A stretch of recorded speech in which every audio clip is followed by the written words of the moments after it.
Spiky Bits. Hey everybody, MBG here again with a review of the latest White Dwarf. This is issue 9, dated 29th of March, 2014.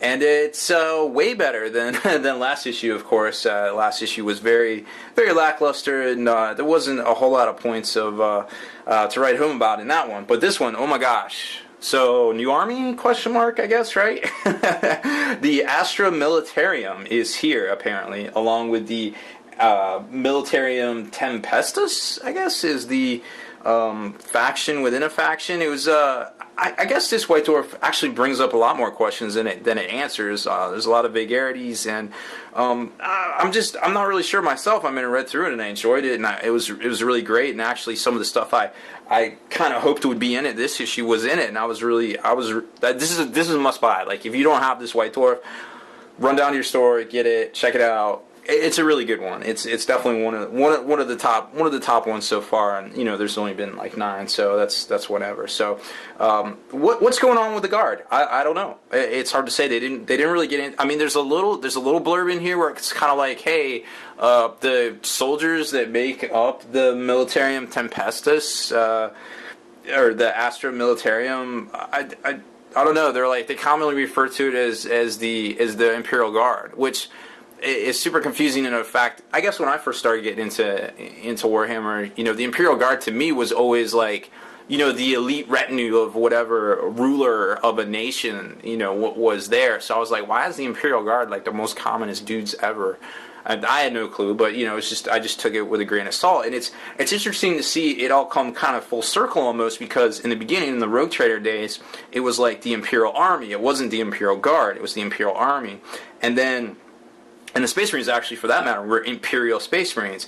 And now we have the Astra Militarum, which I guess if you break it down to its roots, and Astra, of course, or Astro, is the space prefix, and Militarium, of course, is some sort of derivative of military in general. Of course, I couldn't tell you if it's Latin or what it is, but I guess basically what they're saying is this is the Space Army. This is the first, mankind's first and last line of defense, according to the fluff in here.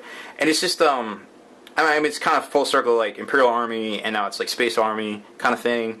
And I mean, I enjoy it. I kind of get what's going on, but I think, again, this issue raises a lot more questions than it answers. And of course, these are only going to be answered when we have an actual codex book to read ourselves. So without further ado, we'll jump right into it, of course. So this issue, again, was about 32 pages, $4 US. So, if you do the math on it, it comes out to quite a bit if you multiply it out by 52 per year. So you definitely don't want to get all of these, because it's going to get a little monotonous. And I'll show you another tip, something I talked about last week in the paint splatter articles too. So here's the contents of the book. Obviously, it's the normal size here. So we've got a showcase of the new stuff, the ads and things, the new Tarox Prime, the codex that's only available.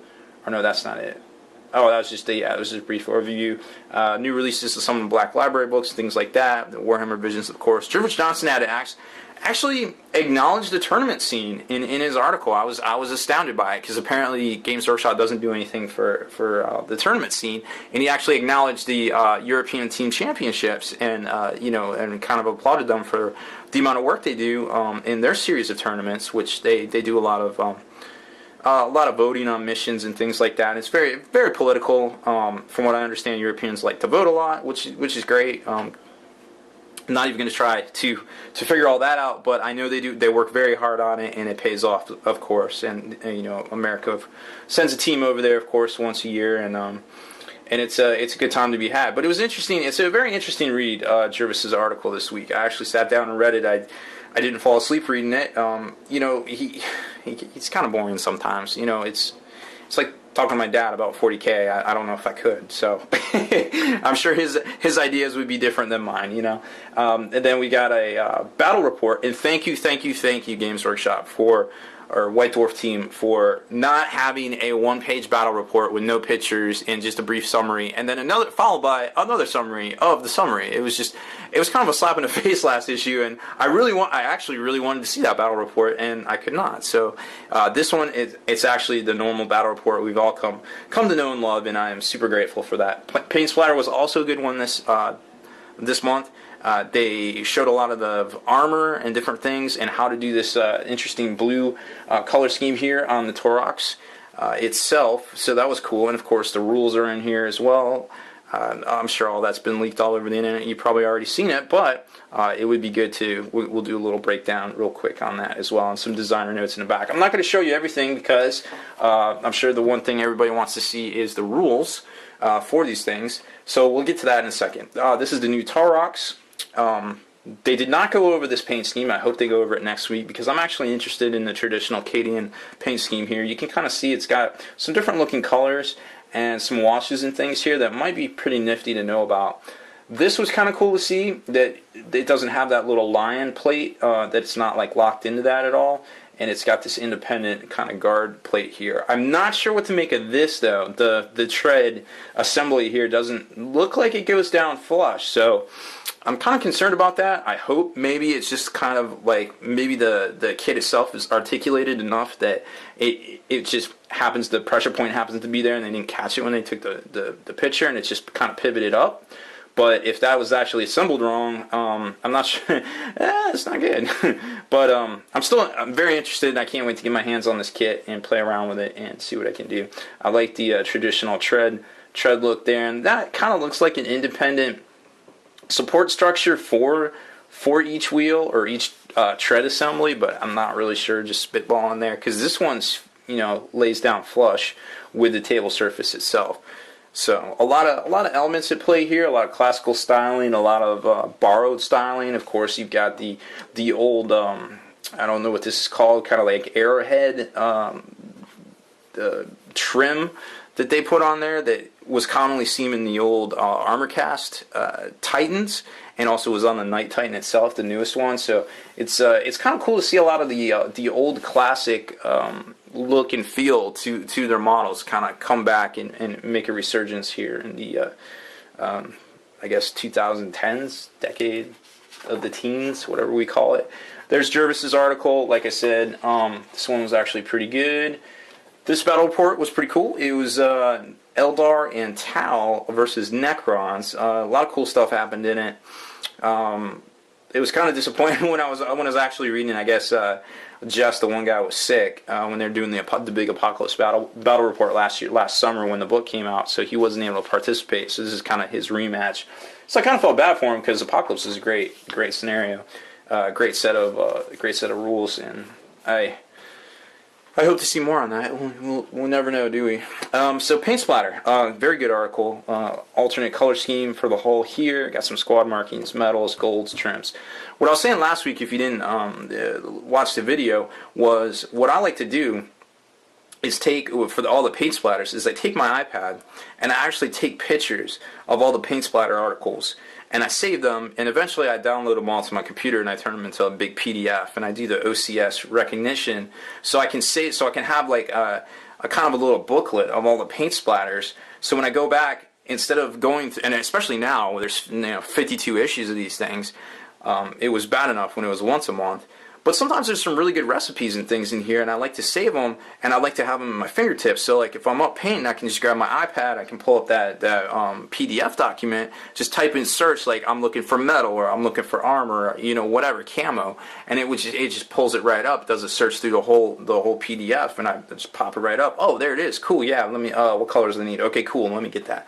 And it's a really neat little tool that I've developed. Just basically making a PDF out of some pictures from the White Dwarf. So if you're really into painting and you are going to pick up all of these, but you don't feel like looking through 52 of them, or even 104 of them, or who knows how long this thing's going for, definitely keep that in mind, because it's a neat and handy tool to try to keep track of things. So then they get into some flesh tones and some things like that as well. It's a very good issue paint splatter wise for painting. And then of course we get into the rules themselves, which, you know, I'm sure everybody's seen these. They've been spoiled 100 times over by now, but we are going to show them because, you know, we're doing a review of the book. This looks pretty cool from this angle. I think that tank looks pretty cool. A lot of people have been making fun of the look of the tank. You know, Spider Pig, you know, armored paddy wagon, Brinks truck, yeah, yada yada. But I'm digging it. I'm digging it. Compared to the Chimeras and things in the background there, it definitely has a cool look to it. You know, it definitely has a elitist feel to it. I'm digging the rules. Just completely at first glance. Completely at first glance. Obviously, 1 point of armor less than the Chimera. 5 points less. I don't know if that makes up for the point of armor value. I have 5 points. I'm not sure. But then you keep in mind, too, it does have the built-in dozer blade for rerolling all failed dangerous terrain tests. It does have a twin-linked autocannon, which is way better than a multi-laser string 7 AP4, 4 shots twin-linked, as opposed to the multi-laser string 6. I don't even remember the AP of it. And 3 shots. The ballistic skill is the same, but the twin link sells it for me, so I'm digging it.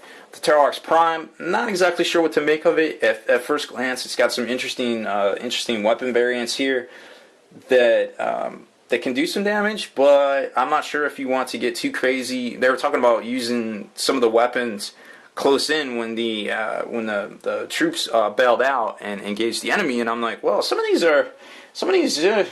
I don't know if I want to shoot this blast template if my guys are that close. What if it scatters back on them and kills them? That doesn't seem like a good idea, but, you know, it is what it is there.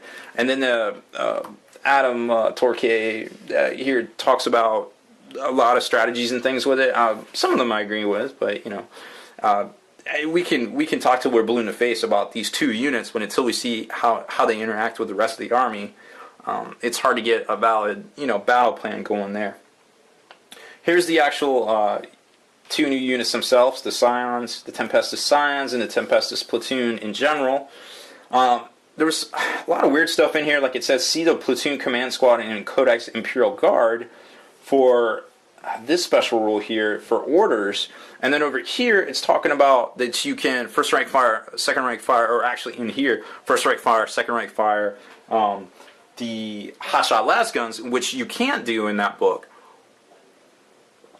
So it was saying something about, you know, there's going to be some different doctrines and things like that. So I'm like, well, is it a supplement? Is it a new book? I don't know. And it's just very vague. And then in the back, they talk about Bluffer's Guide to, that was an interesting shot there. There's this actual cockpit area, and you can kind of tell where this vehicle is designed, a country that they drive on the right-hand side of the road, I guess. I'm not exactly sure why this thing here is actually... why he's just kind of holding a joystick. I guess it's attached to the floor somewhat, but it seems like it should be attached there. I'm not exactly sure. So I guess this is the gunner. This is the driver. I don't know. These head variants look very cool. Definitely digging them. Not going to really be able to chaos them out at all.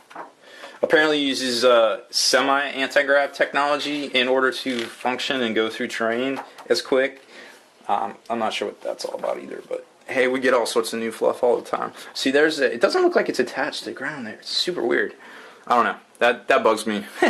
But I guess when I get my hands on one, I'll see if it was just a faux pas or that's actually how it's designed. Because maybe it's just maybe it's just a remote control. Maybe it's just like playing a video game with the gun up top there. I don't know. So very interesting stuff. A lot of people think that the Tempestus Scions, I guess, are like the new quote-unquote stormtroopers. I mean, they've been through so many iterations of different language. I mean, there was like the stormtroopers, and there was the Castricans. And the stormtroopers originally, I guess, had the berets, and then the Castricans didn't. They had the more armored helmet, and now we have, you know, we kind of have a mix of both here, and now they're called something different. You know, and of course, if you break it down, the Tempestus Scions, of course, you know, I guess Tempestus, if you break the word down, Tempest, you mean storm. So, I don't know the us on the end, I guess that's Latin or something. I apologize if I offend any experts on the matter. This is just me completely spitballing it. So, you know, these army stormtroopers, I guess it makes sense. It would make sense to me. So, and I like the models, and they definitely are very reminiscent of the early stormtroopers as well as the Castrican models themselves. Here was the Bluffer's Guide to the Astra Militarum. And of course, they kind of go into, oh, the common, often called the Imperial Guard, especially by the common soldiers, this is mankind's first and last line of defense. So, I don't know. Does that mean there's no more Guard Codex? I need an adult. Anyways, that's all I got for this one, guys. It was a pretty good issue. Just a lot more questions than answers, I guess. But we do have two new model kits. One being a dual kit, one being, I guess, a command or a normal quote-unquote Stormtroopers box. So, fun times indeed. I guess we'll just wait and see what rule set next week brings us. So that's all I got for this one. Like I said, make sure you stay in the trenches. Subscribe to this YouTube channel. Make sure you check out the blog, SpikeybitsBlog.com, and listen to our podcast, ForgeTheNarrative.com. Spiky Bits.